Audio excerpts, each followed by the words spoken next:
Today I'm joined by an absolutely fantastic woman. So I'm joined by Phillipa Pemba. Phillipa was born in Africa and then raised in the UK.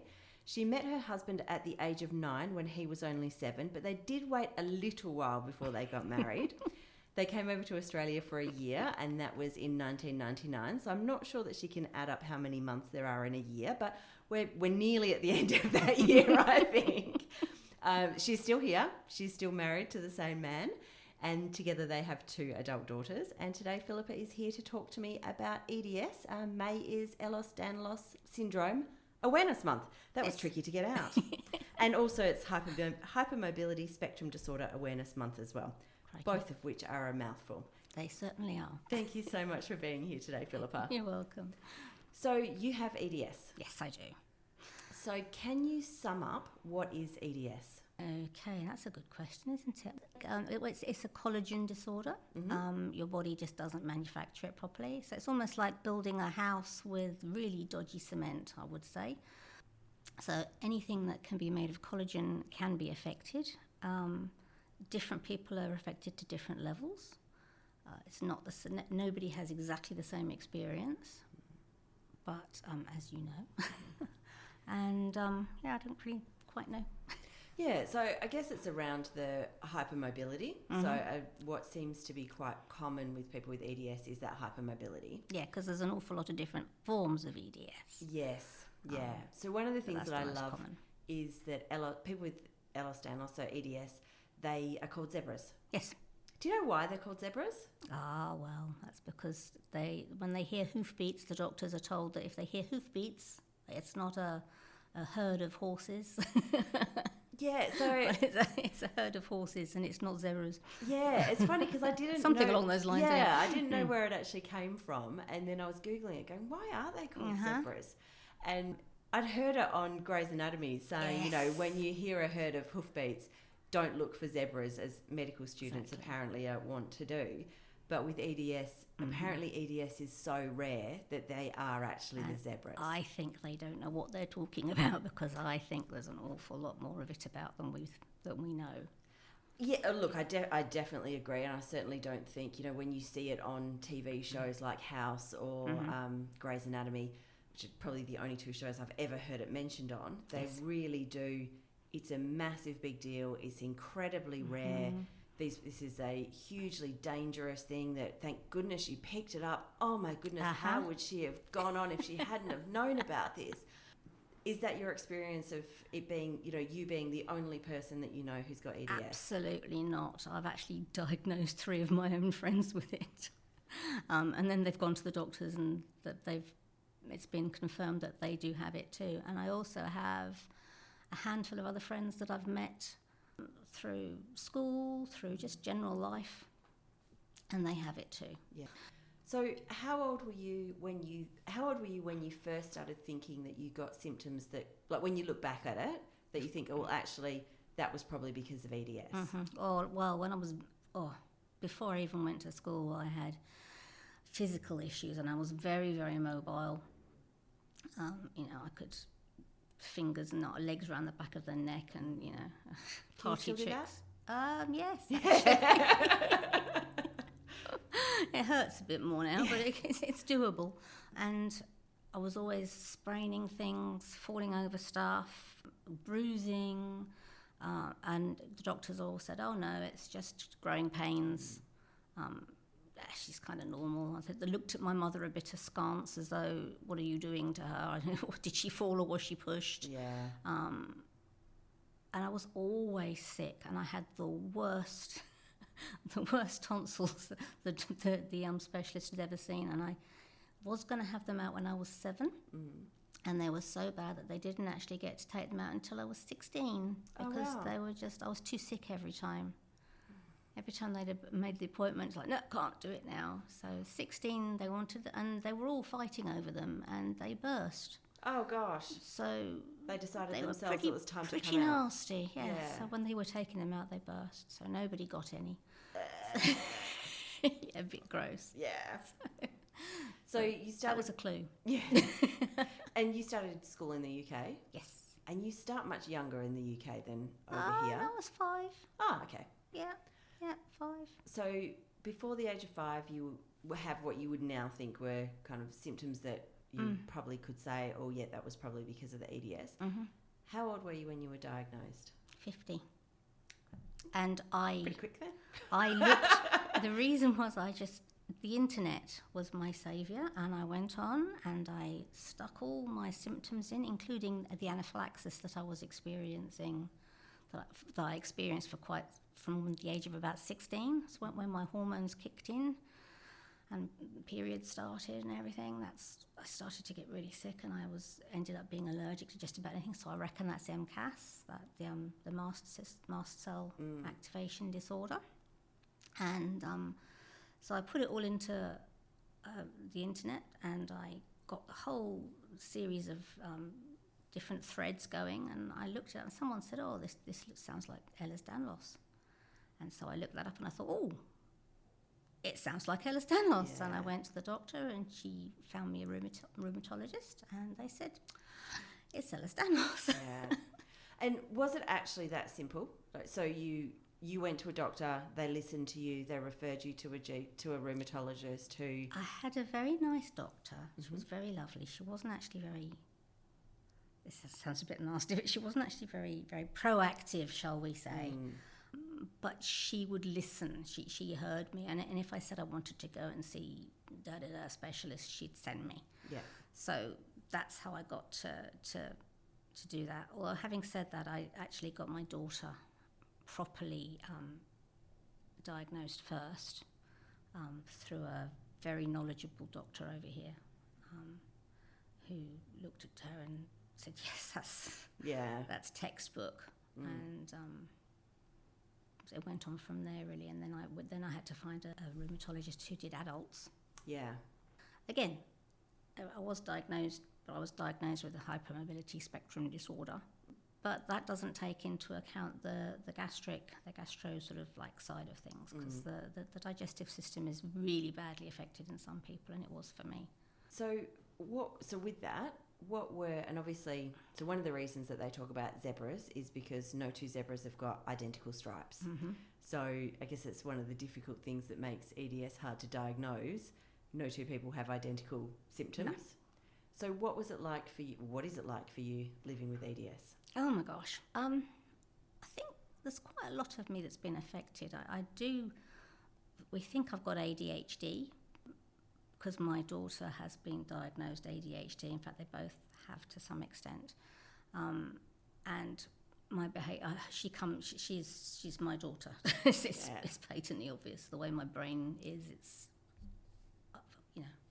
I could be diagnosed, I would think. So my brain's messed up, and I've also got, the psychiatrist thinks it's a chemical imbalance. So I've been on antidepressants since I was about 16. Mm-hmm.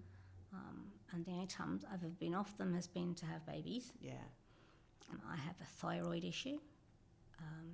So my tonsils were horrible. Mm-hmm. I had to have my gallbladder out because that was messed up. I have a few liver issues. My gut. While you're in there, get the spleen out. If we don't, anything that we might not need, just take it. Take it all. I'm sure the spleen is actually really useful. And so is the gallbladder. But yes. So there's that. What else? My gut is apparently it's unusually long and twisty. Oh, okay. Yes, just thought I'd share that with you. Yeah.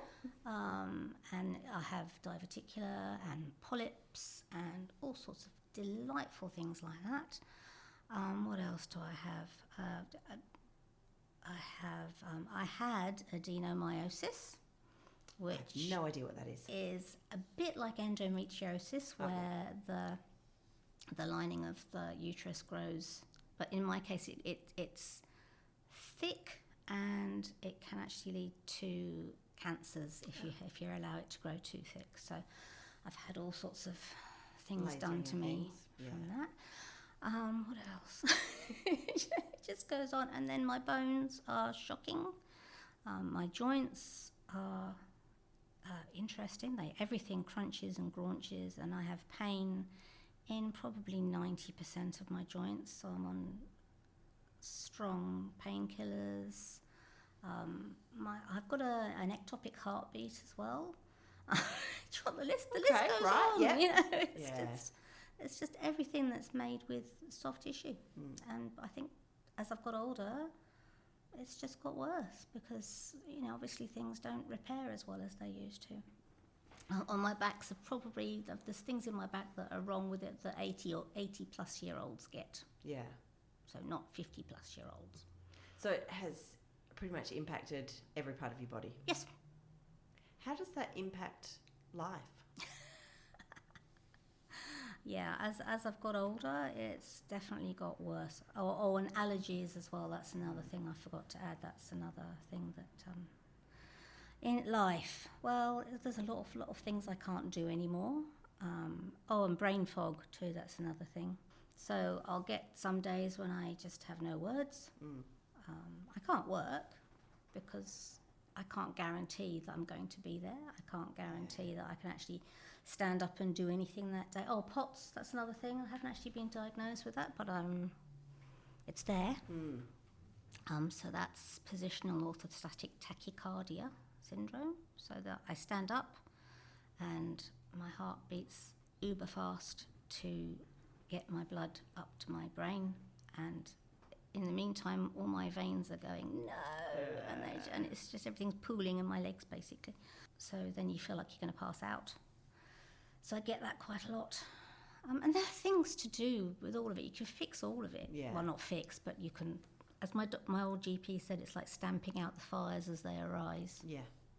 So So fingers crossed you can stop it before it turns into a wildfire. I think when you're aware that your body has issues, then when something a bit different happens, you can go, oh, let's get that checked out. Yeah. Bodily awareness is so important. And I think really is. That with what you're saying about the GP not being proactive, even having a GP that you can... So I believe that everybody should be your own medical advocate. Absolutely. And I've certainly had disagreements with GPs who have said, so I had an allergic reaction to a medication and I shared with the GP and he goes, oh, well, that's not a kind of allergic reaction that you can have to this medication. Said, watch me. I said, yes, it is.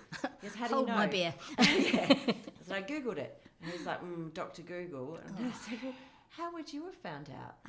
And then he sort of was disagreeing and tutting a little bit. And then he had to look something up for, and I said, oh, what are you doing there? Are you Googling it? And he went, And then so he did Google it. And then about 3 minutes later, he had to Google something else. I'm like, you're not Googling again, are you? Oh, my goodness. He's Googling the right page, the right things, and you were doing the wrong things, obviously. He was very good, and he did say, I see your point. Yep, fair enough. I will be more aware. But I've also seen a GP who, when I've asked for, a referral or some tests done, he's gone, I'm the doctor. Yes. I'll be the doctor in the room. Yes. I'm like, well, at the moment... I'm going to find another doctor. That's exactly it. So I believe that, yes, they come with a lot of experience, but I've lived in my body a lot longer than you've studied that, half-hour lecture on whatever this might be. So right now, I'm the expert in me, and something's not right. So if you can find a GP that you just say, this is who I want to go see, no problem, here's a referral. That is brilliant. Yeah, that's what my first doctor was like. But then we found another one through one of the EDS pages on Facebook. I put out a call for help, and a wonderful doctor was suggested, and I went to him, and he didn't know everything, but he was very willing to find out, even to the point of I suggested to him there was a conference coming, an EDS Society conference, and we were going, and so I said, you should go. So he did. Ah, that's awesome. He was amazing. That's brilliant. He left, of course, because, when you've... But 10 years, I think, we had him for, and he was just amazing because it was the first time I felt that I'd been seen. Yeah. And that's the thing, I think, for anybody who's listening who suspects that they may have hypermobility issues, EDS, if you go to a doctor and you're dismissed, find another doctor. Keep going till you find somebody who listens to you. You do have to be persistent if you think there's something... Yeah. And, I remember taking my middle child to the doctor for something, and literally had one doctor tell me that perhaps I needed to be medicated, Uh-huh. and another doctor tell me that I was neurotic. Yes. And I wasn't. Yeah, I was stupid mothers. That's it. And I was just trusting my instinct, and it turned out that, I was right. I didn't want to be right, but I was. Oh. And you just got to keep going till you find somebody who do. listens to you. Especially for your children, you have to advocate for them because nobody else is going to. And So I agree with you, but I also think, especially for yourself. yes. So why do you think it is? We've gone off topic. I promise I'll come back. No, that's fine. But why do you think it is that we feel so much more comfortable advocating for our kids and not for ourselves? That's a really good question. Upbringing, maybe. Yeah. Not supposed to make a fuss. We need to don't change know. that. Yeah, we do. Yeah. Seriously. That's, I think that's huge, actually. It really is. Yeah. And it's just, as we say that, yes, we definitely have to be advocates for our children. We are their advocates. We've got to be there. But if we don't advocate for ourselves, who's going to? Because I was always told to get back in my box, basically. Yeah. And I did. Well, that's a feminist soapbox that I'll just jump down off first. I'm there with you. Yeah. So now you were saying that, so you can't work and that life can be challenging. Well, I love gardening. There's an awful lot of time when I just can't do it. I can't, lump things around, even though I'm quite strong, muscular. Yeah. In some ways, there's an awful lot of things that I just can't do because the joints are so sore. This is well, obviously they're all personal questions, but this is a personal question. But how have you did you work when you were first married? No, when I first came over here, I wasn't able because my husband's Australian. Yeah. Oh, okay. So that's why I say I came over for a year's holiday, and it turned into a bit longer than that. But no, I worked back in the UK, and I was going to once I got my citizenship over here, but then I had my kids, so I didn't. How has it been, because you didn't have EDS when you first got married, and now I did. But you did, but you didn't have a diagnosed. label. Yes. Yes. How has it gone as far as him being there to support you? I'm exceptionally lucky because at first he didn't really get it, but we went to the conference. He saw people younger than me stooging around on walkers and gopher kind of things, and he heard what all the experts had to say, and he went, whoa. Yeah. And since then he's been one of my biggest supporters. So I'm very lucky, but I know a lot of people whose other halves just don't get it. Yeah, no, and that's it. And I didn't marry a disabled person, and so this isn't what I signed up for, or I can't see anything. You're just making it up so you don't have to go to work. All of those kinds of things. Yep. And I've had that in the past, with exes and things back in the UK. Yeah. It's like, well, why can't you do that? Yeah. Expectations ran high, and I couldn't always do what they thought I should be able to do. With the idea around the, so it's just, you mentioned that people younger than you being at the conference with walkers and sticks, those types of things. I saw a comment the other day by somebody who said that she's quite unsteady on her feet, and so she thinks that she'd probably do better with so she's quite young, she'd do better with a walker or with a frame or stick, something like that. But her daughter has told her that that's not okay because that's just too embarrassing to have a mum who's using a walking frame or who's using a stick. Got any thoughts around that? Oh. Again, I'm very lucky because my daughters say, no, you should use it. If you need it, use it. And I'm very, very lucky. They're great kids. Well, not kids anymore, but... there'll always be kids. I still call my eldest my baby, that's it. Yeah. We actually call all of them, but yeah. But that would happen. I can just, how children are, well, not children, how kids are, especially, embarrassment runs high. I can see that would be a huge, huge thing to some children.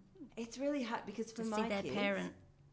Well, yeah, I would never experience that with my children. No. So my kids have always been, they really march to the beat of their own drum, and I love it. And they're the kind of kids who, up until they finished school, I was still walking up to meet them outside the office and that kind of thing. And they would run over and give me a hug, and all of their friends say hello. So yeah, I'm a universal mum. yeah, actually. yeah. I've never been a source of embarrassment to my kids, so I can't imagine my children telling me that I can't use something to support me because it's going to be embarrassing to them. But then, is your partner supportive too? Oh yeah, yeah. Well, there Otherwise you go. we wouldn't be together. Exactly. And I think that's it. If the kids have witnessed your partner being supportive, and also my kids have, I've passed it to them. So much for it being a rare condition. And so they've seen me being supported, and they know they need support, and so they have empathy, and they realise that I do need these things. We went on holiday to the UK recently, and we were going around the Eden Project, which is huge and lots of walking, and so we hired a gopher thing for me. It was amazing. So now they want me to get one over here. So we can go places and do things. Yeah. Okay. I will admit that there's been a few times where we've been on holiday and I've ended up in a wheelchair at the airport. And yes, I have to get assisted passage through. Yeah. Or at the very least, I've had a walking stick through the airport, which often then ends up with a wheelchair. My kids love it because it gets you through the airport through the so quickly. You get seated. You just the kid's like, do you think you could have a flare for this trip as well? Really hope not. Yep, same. But yeah, it's hard for your kids to see you like that, though. I think. Yeah, You're human. It is, and it's really hard, I think, because you have this idea that you need to be superhuman. Oh, I'm never been superhuman, me. No, well, it's not healthy. It's not. No, and it's not setting. My pedestal is very low. It has to be because it's safer to fall off. Exactly. My pedestal tends to be the floor. Yeah, we do often talk about that. The bar is actually under the ground at the moment. So, yeah. Yeah. So have you heard any myths about EDS? Oh, gosh, so many. And I can't think of any of them now because my brain fog's hitting. I think for me, one of the things that I heard quite some time ago is that everybody with EDS is going to end up in a wheelchair. And yeah, well, that's just not true. No, it's not. No. Yeah. There are various levels. I mean, the people that I know who have it, some people manage really well. I think it's very important to look after your body if you can. So if you eat the right foods and do the right exercises and give yourself the right supports, mental and physical, I think you can ameliorate. That's a good word for the day. That's two big words you've used two today. Big words. That's it. I'm done for 2 weeks. A couple of weeks now. That's it. I've done it. So, yeah, you can help yourself. I think that's the important thing. Which is probably one of the other myths that I just heard over the weekend. So after I invited you on the podcast, I got a message from a friend saying that she's just been told that she has EDS, and she was told that she should stop exercising. No, well, I've actually had to stop exercising lately because the pain levels have been through the roof. But then I'm being helped. I'm getting injections and things that are starting to help a bit. So, and painkillers, but you have to keep going because if you don't use it, you lose it. Yeah, and look, I always think, well, look, I'm a little bit cheeky. I do believe in listening to the experts. However, I often do expert shop until I find one that says something that makes sense to me. Yes. So, and I think, as you said, our body is a valuable resource. You've got to look after it. It's the only one you've got. You're not getting a replacement. So exercising, eating right, looking after your mental health, all of those things help towards actually living with attitude EDS. is actually quite important. I've had times when I've just been so down, I just didn't know what to do with myself, and I'm very lucky because I have this very supportive family. But I can imagine if I didn't have that, and I had times in the past when I haven't had that. Yeah. And it's very difficult. It's very easy to go downhill and to get into a spiral. So with that, I know that there are potentially people listening who have who have EDS and potentially people listening who think that they may have it or they're just going through a diagnosis process, what would you say to those people? Don't give up.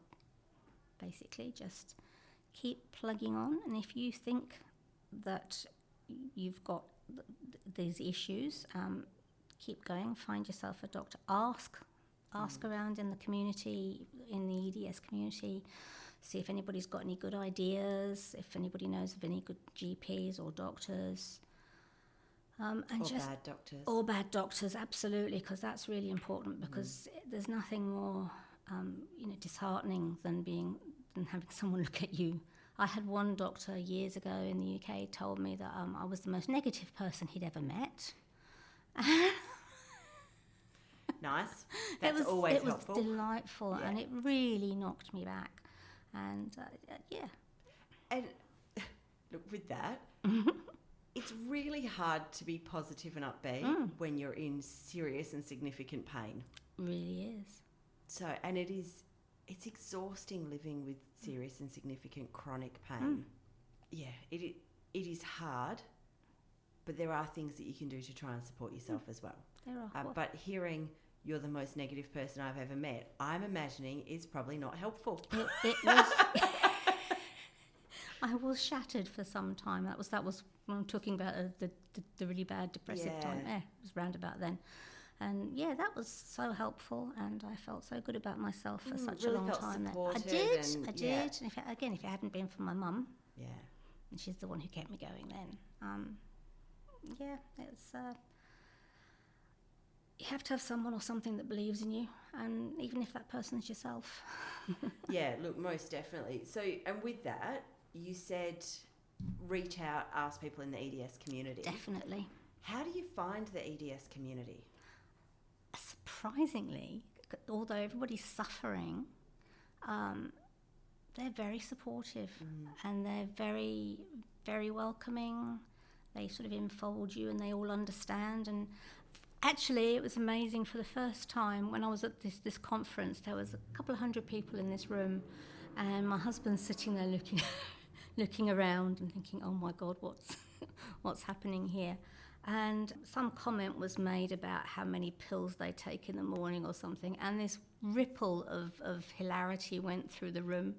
Yeah. And my husband had never seen it because I take lots of pills in the morning. Yeah. And he just went, "Oh."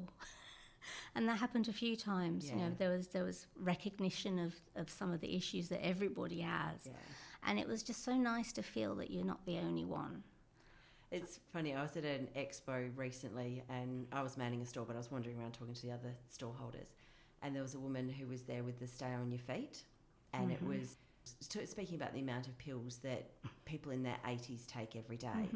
And my 11-year-old had come to visit me, and she's like, "Oh, you take more than that, Mum." And the woman who was working goes, "Oh, I really don't think so." And I said, "Yeah." And I jumped up and down. I said, "Did you hear it? I rattle." I can't jump. I get it. I'm showing off, so yeah, show off.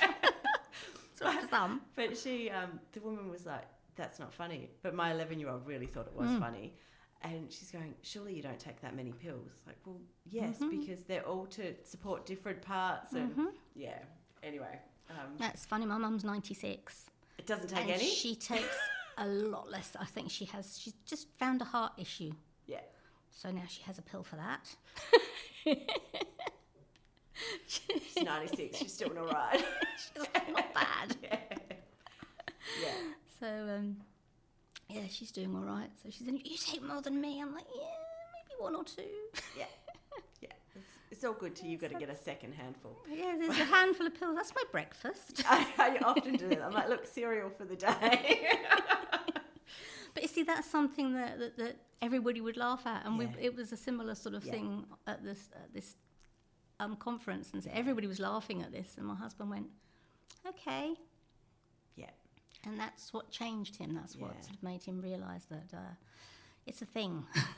That's exactly it. And it's those shared experiences that make you realise that you're not alone. And they're so valuable to know that I'm not alone in this experience, particularly when you hear from professionals, well, there's hardly anybody, or you see something on TV that says, nobody has this and it's so dangerous. And yeah. Yeah, well, I mean, a vascular EDS, that is, I would be a bit more scared if it was that one. Yeah. But then there are genetic tests for that, and it's a lot more rare. Thank goodness. Yeah. And trouble with us is there's no genetic test, which is the issue. And I think it's underdiagnosed because you go to your physio for your joint issues, and if you've got gut issues like I do, you go to your gastroenterologist. And it's putting it all together and hang on a minute, there's something wrong with everything. Yeah. And putting it all together and finding what the actual overarching issue is. And I don't think people always do that. So I do think it's a lot more prevalent in the community than they would have us believe. Yeah, definitely. And I think often when doctors are told regularly, oh, this is really rare, well, they're not looking for zebras. No. And so it's just, well, that's going to be the last thing that we talk about. I think we're all horses. Yeah. That's it. I do think. So there's a lot of zebras in this town. I think we're zebras masquerading as zebras. We're actually horses. Yeah. So I'm just going to come back because I asked a question which you answered beautifully, but I did mean it in a different way. So as in when I asked how do you find them, as in literally where do you find them? Oh. Yeah. What specialists? No. What, like your EDS community. Where do you actually find I people? found my lot on Facebook. Yeah. Internet, I would just go to the internet and sort of punch in a few keywords, and I think there they are. There's some on Instagram. I know they're on Instagram. So there's a lot on the socials. Yeah, and I think, Facebook is often a great place. And I think depending on your age, depends on whether you use Facebook or Instagram or I don't know whether Snapchat would be a way to find support groups, but TikTok. But also I think Arthritis WA has got EDS support as well. Yes. I don't know because my first step was the internet, so I don't really know about anything else. But I mean, my GP that I've got now, because I'm on my third GP, one who understands, he knows about it. So I think it's getting there with GPs. So you could actually go to a doctor and say, "Excuse me." Yeah. Maybe, I don't know. So Arthritis WA is there? Okay. I know that they do. I think they do a hydrotherapy group for people with EDS, but it's really far away.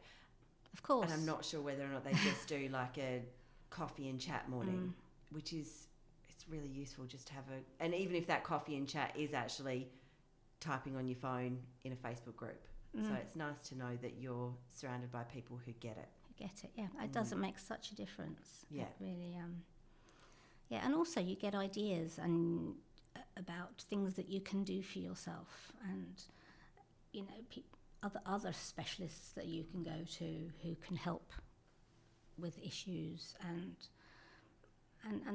other things that you might have that actually are EDS related. That you didn't even know about. So that actually leads beautifully into my next question, which was, and again, everybody's EDS is different, but what kinds of things do you do to try and support yourself? Okay, what kinds of things should you do? Should I do? Well, actually, Emma,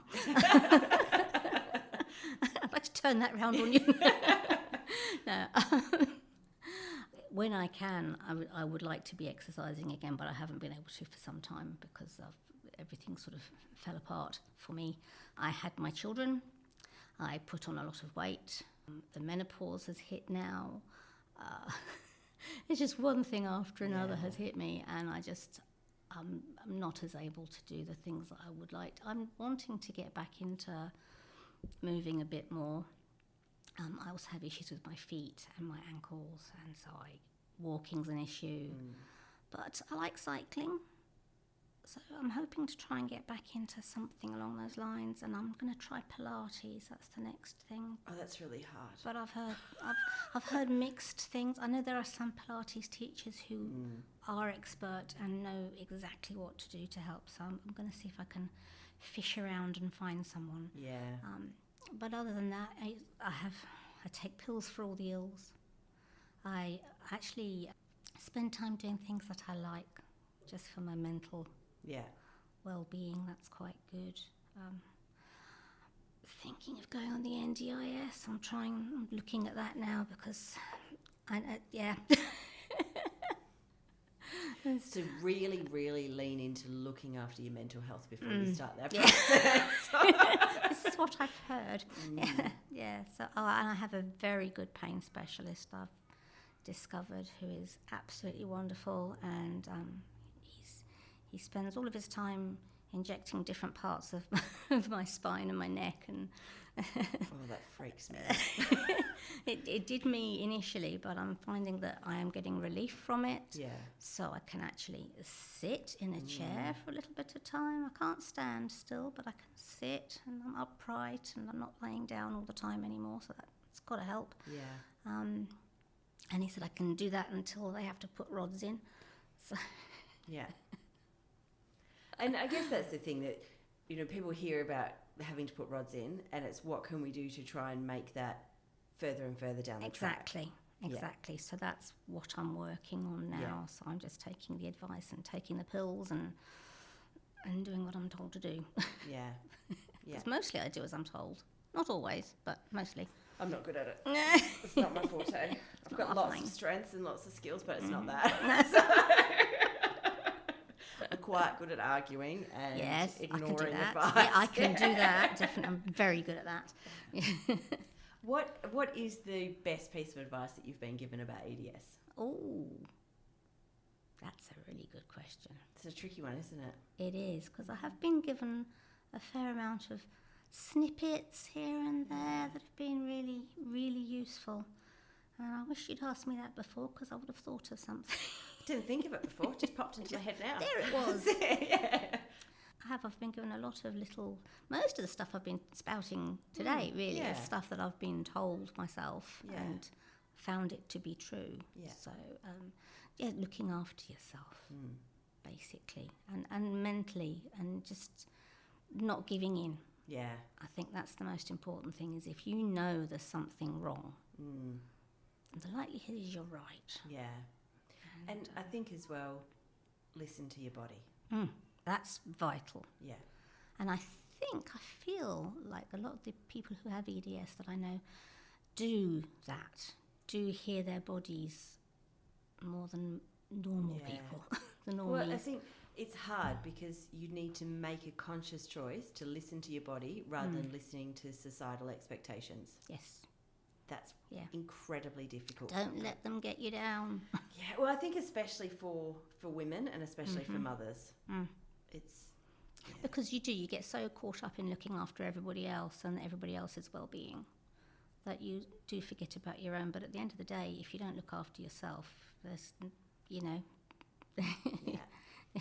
once you've worn yourself out, who's going to look after them then? Well, that's it. And I often think that people talk about self-care as being selfish. I think, well, actually, no, because if I'm not looking after me, when I am collapsed in a hole, broken, who's going to look after them then? So I'm putting them first by looking after me.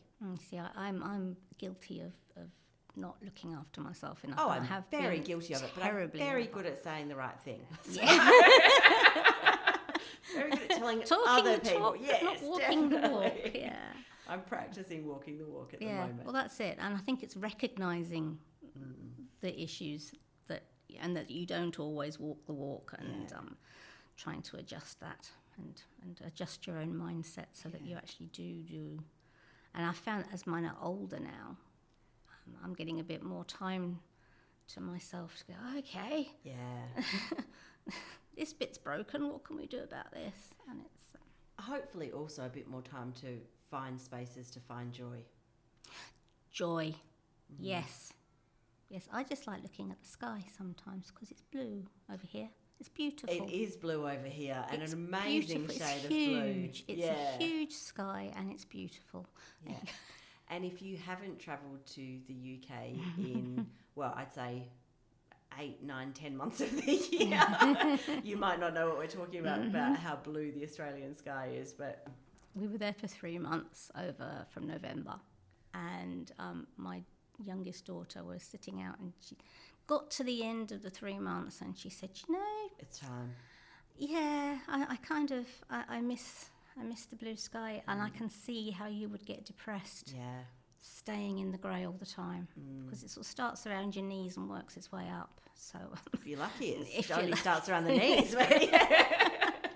Yeah, definitely. That and the drizzle. Yeah. The What's cloud. that fine rain? Oh yeah. Oh dear. Oh. The mizzle. Exactly. So you are surrounded by supportive, amazing family. I am very lucky. So for people who might be listening who may suspect that their loved one, or their loved one's going through this process of working out whether or not they have EDS, what would you say to their loved ones, family members, friends, etc.? Listen to them.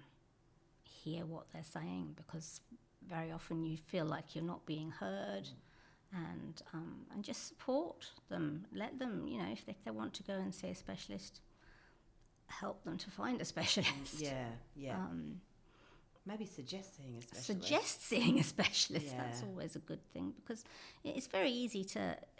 The thing is, when you're living with the pain and you've been in that sort of pain, or you've had that issue for a certain length of time, it just becomes your normal, and it's very difficult to actually get out of that and change, because you're thinking that it's always going to be like that. So if you can recognise that it's there and do something about it, or help them to do something about it, that's a huge step. Yeah. Really, because you're just kind of you're getting on with it. And I always used to think that other people would do stuff, so why couldn't I do it? Yeah. Because I didn't know that I was broken. Yeah. And I love the analogy that, so the idea around mosaic. So you can't. So out of broken tiles, you make beautiful pictures. Yes. So while we may joke about being broken, and it 100% feels like being you do broken, feel very broken. Yeah. Yes. What is it they say? Without the brakes, the light can't come through. And so mirror balls are made from thousands of pieces of broken mirrors. So beautiful things can come from broken things. I like that. Yeah, I think it's really important to remember that.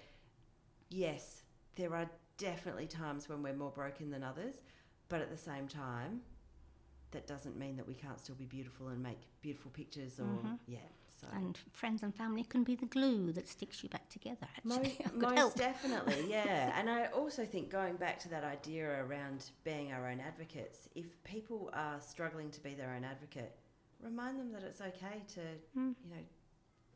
not argue with a doctor, but perhaps to find a new doctor. Yeah, and because it's very easy to just go, oh well, they're a doctor and they must know, but everybody's a bit different. They're all just human. They don't know everything. Yeah. So for me, I don't like going to the doctors. No. I go as rarely as I possibly can, and if it gets to a point where I actually need to go to a doctor, then it's not at a good place. And then you go to a doctor, and the doctor's like, well, everything's within normal limits. You must be fine. And that's I really crawled in common. Here today, so that's I don't really think it is common. fine. No, exactly.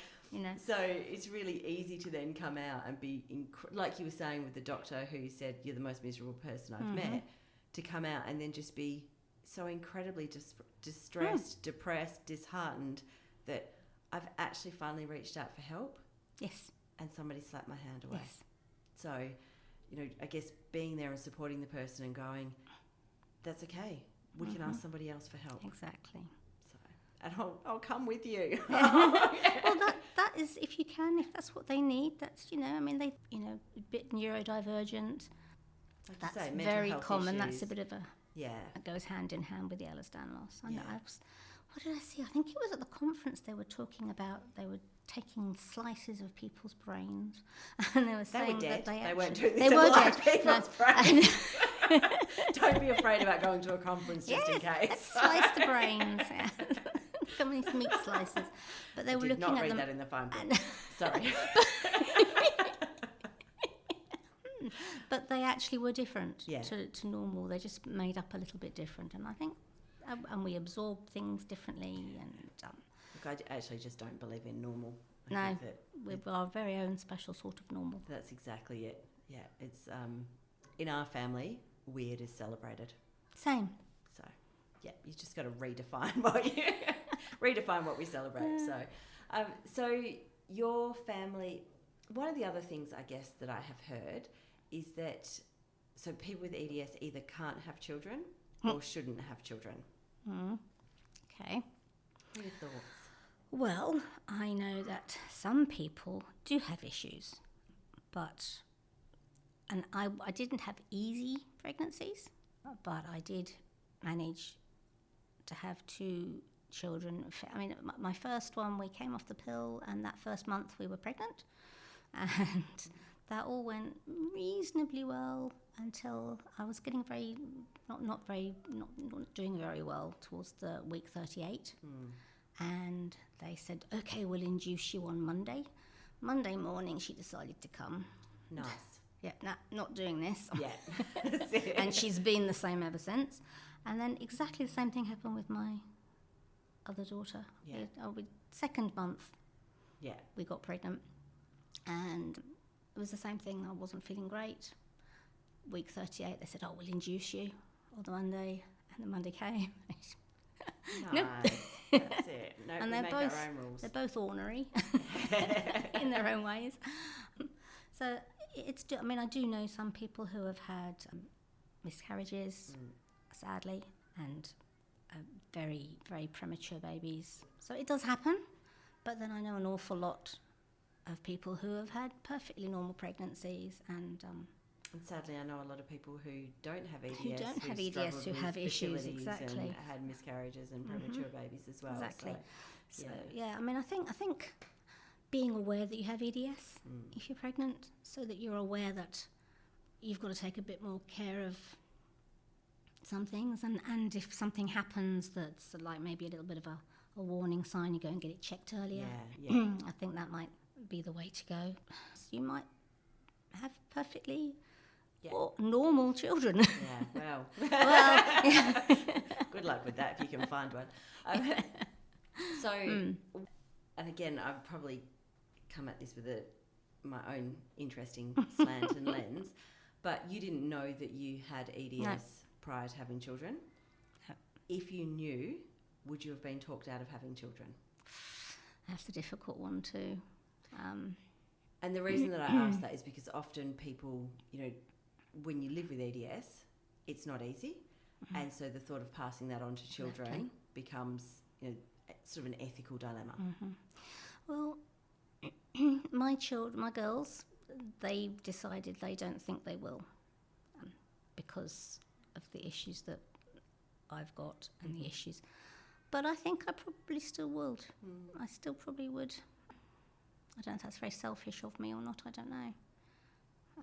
It's a difficult question. Look, it's a really difficult question. But then in this day and age, bringing a child into the world is a huge thing that you should think about quite strongly anyway. There's so many question marks. And also I think if you've had EDS and you've got issues, it might make you a bit more empathetic and you've had the amount of grief thrown at you over the years, you might actually have a bit more to offer a child.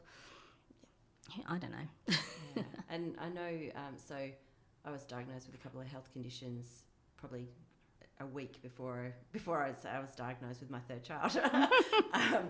And so I was having a conversation with somebody and saying, if I had been diagnosed before I had children, then I wonder whether or not I would have considered it because, the risk of passing it on. And afterwards, my eldest daughter, who was probably 13 or 14 at the time, she's like, well, I'd rather be alive with the risk of these than not be here without them. Like, I'm really glad you didn't find out until after. And it was really comforting to hear that actually she would have chosen to be here even though. So hopefully she still feels that way. I'm pretty sure she does. So. I mean, it's a huge thing anyway, really, and we none of us really know what we're carrying, genetically speaking, anyway. So some things just appear out of nowhere. That's exactly it. So as we're in Awareness Month, what would you like random strangers on the street? What would you like them to know about EDS? Oh my gosh, that it exists. That, and also that we don't actually look like we're particularly disabled, but it is there's a lot of us who are very very disabled. Just because I'm wandering around not in a wheelchair doesn't mean to say that I'm feeling fine. And and also there have been some things that I've had when I've can collapse. And people look at you like you're a drunkard or something. Yeah. And, it's not, or if I park close to something, or if I don't take a trolley back, oh my gosh, heavens. Some days I can just about stagger around the shop. Yeah. And I can just about stagger back to the car.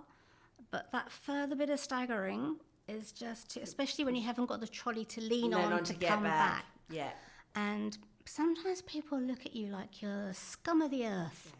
Yeah. And, just a little bit of understanding or a bit of empathy probably wouldn't go amiss. Yeah, and I guess the idea that we don't know unless you've walked a mile in somebody else's shoes, you don't know what's going on. Walk in my shoes, sunshine. Yeah. And do you have a blue badge ACROD parking sticker? No, but that's something else that I'm because I didn't want to. I've been putting lots of things off. That's the thing, because you don't kind of want to give into it, and I don't know whether that's from my past or whatever it is. I think my girls would be more likely to accept help, which is really good. But I don't know. I think there's always been a bit of a thing about being disabled. Yeah. What's the word? There's a word in there somewhere, but it's just feeling bad about being disabled, and people looking down at you, and especially when you're younger. Yeah. It's like my girls. There's been lots of things they can't do. One of them's got they've both got scoliosis actually. One's slightly bit worse than the other, but they both have lots of pain. They both have POTS. They both have lots of issues, and there are some times when they can't do things, and the attitude that they get from people who don't really understand is flabbergasts me. It really does. Just a bit of kindness. Yeah. And you don't know what someone else is suffering. And I think what I'm hearing is from what would you like strangers to know is treat me with empathy, kindness and compassion. The way you'd like to be treated yourself. That's exactly it, which really is regardless of whether you've got EDS or not. Imagine if we all just treated each other with empathy, kindness and compassion. Wouldn't that be? My nan used to say, if you can't say something nice, don't say nothing. Yeah. And it's so true. Yeah. And it does make such a difference. And I think if we can work on thinking the best of people rather than automatically going to thinking the worst, it will make a difference. Exactly. Yeah. You don't know what someone else is going through. No, that's exactly it. You can't tell. Yeah. No. And that's a big thing with EDS is that you actually can't tell by looking at somebody. So for some people, yes, if they're walking with a walking stick or a walker or they're in a wheelchair. It's a clue. Yeah.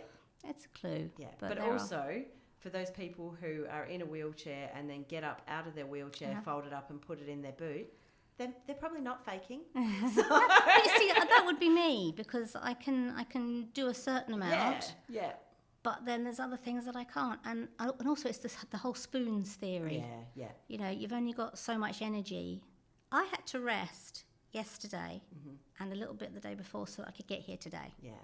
Because I knew I was coming. Yeah. So I really appreciate. Thank you. It's been fun. Would you like to share what the spoons theory is? Because I think if you live with the spoon theory, then you live with it. Let's go. We'll do it together. You've got a certain amount of spoons of your energy or your life force or whatever it is at the time, and you have to work out whether you're going to use all those spoons in a certain way. So like if you've got 3 for today, then you can go through the day quietly and you can use a spoon at a time. But then if you've got tomorrow coming up and you've only got 3 spoons and you've got a lot to do tomorrow, do you save a spoon today so that you could add it to tomorrow? Is that right? Yeah. Something along those lines. So if you kind of go, well, you start every day with, let's say 7 spoons. You use not 3, 7. Well, that's because I'm greedy, remember? Okay, I can still jump up and down. So you start every... It's all right for some. You might use a spoon showering. You might use 2 spoons to wash your hair. then the other 4 spoons are used to go and do your shopping. Well, there's no spoons left. Exactly. So And then what happens? It's 10 a.m. So what do you do for the rest of the day? So you've got a choice. You never lie down. Yeah, that's it. You have a lie down, or you borrow spoons from tomorrow. But that means tomorrow you're starting. You've got not so many spoons. But then today I'm going to have a really quiet day. I'm only going to use 2 of my spoons, which is going to give me extra spoons for tomorrow. That's it. And See, the you ones should that have I borrowed started from it yesterday. off. Oh, same thing. But I think it's a really... And I actually saw somebody asking, well, how many spoons do you have and how many spoons does it take to wash your hair? It's not quite it's not like that. We're not paying in dollars and cents here. It's just a concept going that, that people don't realise that actually washing your hair oh my gosh can take half of your spoons. That's it. You've got to put your arms up over your head. Oh my God. And I've you've got to really hold long them hair. there. Same. Yeah. Oh my gosh. Don't get me started on trying to blow dry it as well. Oh no, I don't do that. Yeah. It's too hard. So that concept, and I think that when you live with sort of illnesses where you live kind of in a spoon theory mindset, Yes. then you get that. But if you don't live with that, what do you mean you washed your hair and now you can't go out for lunch? Like, that doesn't make any sense because like a lot of people live with an infinite amount of spoons. Exactly. And they can quickly chuck those spoons in the dishwasher and wash them again, whereas we have to make new spoons. And my spoons go out the window because of my gut issues. Yeah. So this is why you start this with is 3. something else. Exactly. If I want to get somewhere on time, I can organise my time to perfection. Yeah. And then my gut will go, actually, you're going to spend the next hour on the toilet. Yeah, there we go. Just thought I'd share that with you. Probably too much. Oh, there's no such thing. It's fine. And that's another thing, and that's all part of it. And you get all the pain associated with it and all the... Oh, it's just... Yeah. You just don't know. You can't make plans in the same way that some people do. So your friends will say, oh, let's go out for dinner tomorrow. And I'll say, well, I'd like to. Yeah. And I'll try. That's it. And then they think you're being negative, but you're actually just trying to not let people down. And you do. You do your best you can to get there. But sometimes you're 5 minutes late. Sometimes you can't do it. Yeah. Yeah. And it's not easy. So it means that your friendships are actually affected as well. Yeah. Unless people understand. That's exactly it. And I often think that, the saying, you're the sum total of the 5 people you spend most time with. Mm-hmm. Spend the time with people who are supportive and lift you up. Absolutely. So if the people That's who you're an friends important with, thing, yes. if the people who you're friends with are laying guilt trips and they're being negative and they're not supporting you, they're not your tribe. Absolutely. Find a new tribe. Absolutely. So, yeah. And funnily enough, my tribe's turning out to be people with Ehlers-Danlos. Yeah. Yeah, it's bizarre. There's one lady in particular. I met her through my girls' school, primary school, and she has it, and I didn't know. Yeah. And our kids were so similar, and our attitudes were so similar, and it was probably a year before we realised that we actually both have EDS. And another thing, when I was doing homeschooling with my youngest daughter, about 3-4 people there. Yeah. And it just came up in conversation one day, and oh yes, I get that. Well, so I've got it too. Yeah. So you just all kind of gravitated together. Yeah. And you're all really pally and good friends, and you all understand each other, and it's because you've been through similar issues, I suppose. That's it. Yeah, and I think when you do go through similar issues, it does give you a greater understanding, and I think that you can have a cognitive awareness of something, but if you haven't lived it, yes, you can't understand it. It's not the same. Reading about it in a book, reading about it in a magazine, hearing someone talking about it, it's not the same as living with it. So, yeah. But you still have to make the best of it. You really do, and I think that's probably what I would like people to take out of this, that actually EDS, it's not a death sentence. No. And it doesn't mean that your life as you knew it is over. It just means that there's a connective tissue issue. So my advice, actually, from all of my life, I've done quite a few things. I've been to a few places. I've been about a bit. Yeah. But my biggest recommendation is don't try water skiing. Oh, God. Because I did, and I nearly lost my hands. Oh, my goodness. Oh, she's gone. Just sitting there holding on. Whoom. It's like go gadget hands. Your wrist is just getting longer and longer and longer. Oh dear, yeah. So yes, that my advice. Yeah, I'm totally with I you wish I on would that have thought of that before when you asked me the question. That's the my best piece of advice to you is if you have Ehlers-Danlos, do Don't not try try water skiing. Yeah. That wasn't what I was expecting, but I like that. Yeah, and Yes. and do you know what? Even with it, it makes a funny story. Yeah. There's always something to laugh at, isn't I there? have done so many things over the years, and I look back and I think, oh, that's because I had that. Yeah, But it's all good stories, that's it. tall tales and true. Yeah, I think. Do you know what? Either it's going to be awesome, or it's going to make a great story when it all hits the fan. So it's all about outlook and attitude. It really is, and that's the most important thing. Yeah, and that's I guess why I want to share it's not a death sentence. No. So even though there are times where things feel incredibly hard and incredibly heavy, and it does feel like the light at the end of the tunnel is a train, there is there's always something that you can, whether it's just going out and seeing the beautiful blue sky, spending a minute trying to chase dragons in the clouds, and I actually mean clouds and not any kind of illicit drugs there, just in case. Although, and I'm just going to zoom straight past that. moving quickly on. So there's always ways that we can, and whether that's, like you say, finding your community, jumping on there and going, you know what, life's really hard at the moment, somebody say something to let me know I'm not alone, and jump in the hole with me. And you know what? 9 times out of 10, you end up laughing about something. Yeah. You do. Yeah.